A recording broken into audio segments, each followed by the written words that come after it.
Muito bem, mais um videozinho aqui. A ideia agora é a gente falar sobre o continue dentro dos laços de repetição. Eu vou continuar do vídeo anterior, do exemplo anterior, porque os dois são usados dentro dos laços de repetição com o intuito de controlar aí o nosso código, que partes a gente quer que execute, que partes a gente não quer que execute, né?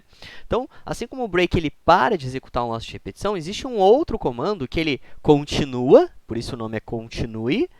Ele continua executando o meu laço de repetição, mas ele continua executando do início o meu laço de repetição. Então, para a gente conseguir visualizar isso aqui, eu vou colocar uma mensagem aqui no final, tá? Sysout. E eu vou colocar assim, ó, final... pode ser assim, ó, parte final do for, vou colocar. Tá? Então, é a última linha do for. Se eu compilar isso aqui e executar, então, compilei o meu código, executei, cadê? Aqui, ó.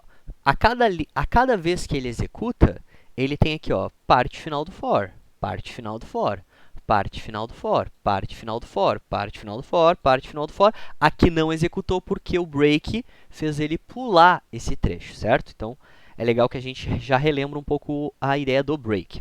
Agora, qual que é a ideia do continue, então? Imagina que, depois que eu verifiquei que o meu número ele é divisível por 2, por exemplo, eu não quero mais fazer mais nada. Nem verificar se ele é divisível por 3 ou nem mostrar uma outra mensagem. Eu quero simplesmente que ele pule para o próximo incremento aqui, ele pule para o próximo item do meu for. Então, o que eu vou fazer? Eu vou colocar o seguinte, ó.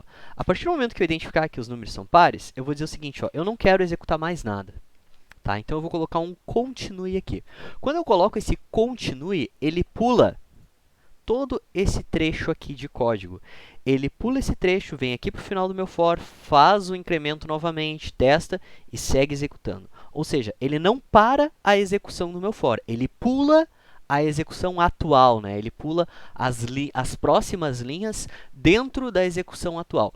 Quando a gente compilar isso aqui agora e executar, então deixa eu limpar a nossa tela, compilar o meu código e executar, vocês vão ver que o comportamento mudou, tá? Então, ele mostrou aqui, ó, laço e é 1, 1 não é divisível por 2, tá? Então, ele não executa essas duas linhas, vai fazer o teste por 5, vai fazer o teste por 7, não vai dar, beleza? Vai mostrar a parte final do for, tá aqui, parte final do for, tá? Aí, quando o laço for 2, ele vem aqui, laço 2, 2 é divisível por 2? Obviamente é. Mostrou e é par, que está aqui a mensagenzinha. E notem que ele não mostrou, ele não executou essa linha, essa parte final do for.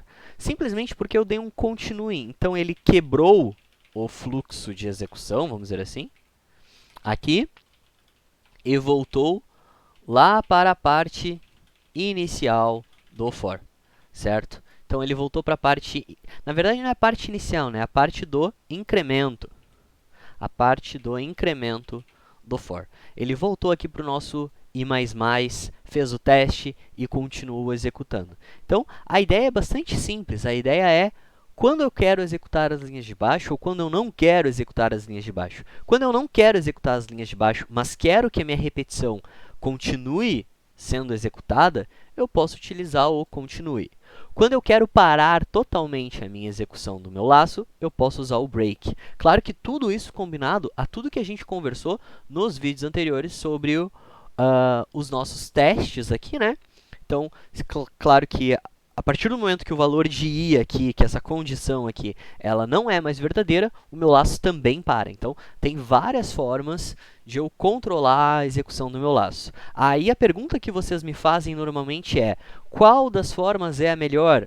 Não existe uma forma melhor, tá, pessoal? O que existe aqui é, conforme a prática de vocês, conforme mais vocês entenderem sobre os laços de repetição, melhor vocês vão ficar em escreverem códigos que façam mais sentido, que são fáceis de ler.